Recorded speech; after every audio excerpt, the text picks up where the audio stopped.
Hello, and welcome to our next day of learning of the laws from the Sefer Chavetz Chaim, the laws of Lashon Hara. So today we're going to go through a few pages.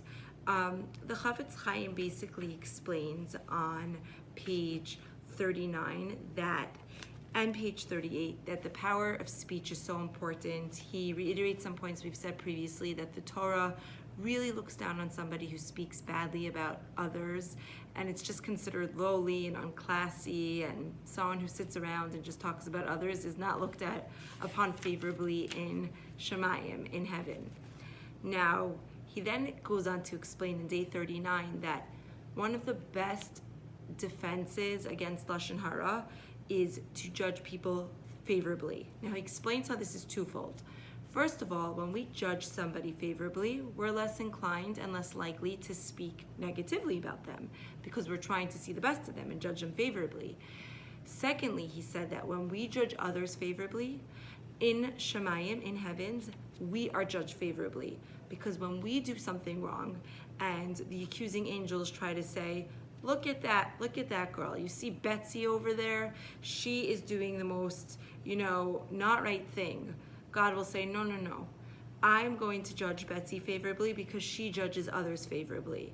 And the Chavetz Chaim says if people would understand what you can gain in your life by judging others favorably, how it's such an easy recipe for you to avoid punishment from heaven, people would be so excited to try to judge others favorably.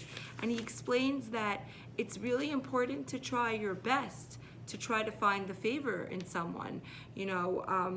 If you go to a wedding and the caterer doesn't do the best job, your natural inclination might be to bash the caterer and talk about how horrible his work is and how he could have made an affair like that with such, the meat was cold and nothing was good and it wasn't served right. For all you know, that caterer is going through so much in his personal life. He is almost bankrupt, and because of that, he took on 3 events that night, and he was a little bit pressed, but he is literally on the verge of a nervous breakdown, and there's so much going on in his life.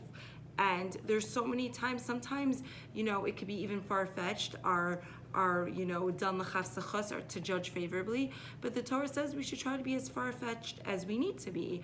There's actually an amazing book written by somebody named Rebbetzin Samit called The Other Side of the Story. And she wrote a book how people often, real true stories, how, the craziest stories, how, a photographer never showed up to the wedding, and you hear the story at first and the person sounds like they did the most horrible, terrible thing. And then she explains how it could be, how you could judge them favorably, and then she gives the other side of the story, and when you hear the other side of the story, you're blown away. You think, oh my gosh, I can't believe that was why this person did that. That is amazing. So there's many times. One example is that, so there was a wedding where people came to the wedding and it looked like the camera crew was a little bit short short amounts of staff, and someone at the wedding was thinking, how dare he, to save money, they make this beautiful wedding and he doesn't send enough people, from the camera crew to take pictures. He has one guy basically working on the entire affair. I don't want to use that person. They did not do a good job. They did not have enough men and workers. What was the other side of the story? He was not the photographer that was supposed to come that night. The photographer that was supposed to come to the wedding that night called an hour before saying that he just fell off a ladder and he's in the hospital, he broke his neck, and he cannot make it. And the bride was beside herself. Who was going to take pictures of her wedding? And so they called a camera crew, the only other one that they could think of, and he said, listen, we already have an affair tonight. I really can't accommodate you, but I hear the pain in your voice. I do have 1 or 2 men that I can send from this affair to yours because they are extra, and I'm going to do it for you because I want to help you an hour before your wedding. And here the guest is looking at the camera crew thinking, how dare they send so little people, when really the guy did the biggest favor possible. He literally sent 2 men on hand extra just to do a favor because this bride did not have a photographer an hour before her wedding. So there's lots of stories like that in this book, true stories, how seeing the other side of the story could really be a game changer. So the Chafetz Chaim then goes on day 41 to explain how we have to judge favorably. So he says, well, when there's somebody who's considered a Beinoni, meaning they're an in-between person, they're not righteous and they're not wicked, an average person, you should try your best to try to make an excuse for them. Meaning, you can say, if you see them sinning, let's say you see them doing something, you see them going into McDonald's when you thought that they were somebody who kept kosher, you can either say, maybe they're not really sinning, they're going in to use the bathroom.